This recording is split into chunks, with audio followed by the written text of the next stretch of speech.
E para tentar aumentar a imunidade no período de pandemia, muita gente tem recorrido às vitaminas. Um levantamento mostra que a procura por esses produtos cresceu quase 30% em um ano. Tem estabelecimento que viu a busca pelo complemento dobrar esse ano.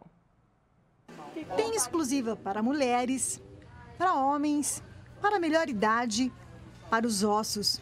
As vitaminas já muito conhecidas pelo consumidor, agora com a pandemia da Covid-19, passaram a fazer parte da dieta de muita gente. Um levantamento feito por uma startup da área de saúde mostra um aumento de 29% nas vendas em um ano.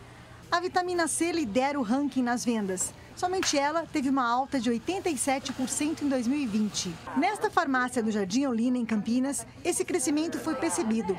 A venda destes produtos foi 10 vezes maior em janeiro deste ano, se comparado ao mesmo mês do ano passado. Aumento muito grande da venda de suplementos, de vitaminas, por conta da pandemia mesmo. E agora, de janeiro de 2020 para janeiro de 2021, a gente teve um aumento assim de 1000%. O Ricardo é um dos que resolveram apostar no uso da vitamina durante a pandemia. Ele toma mais de 10 tipos por dia, com um gasto mensal que varia entre 600 e R$1.000.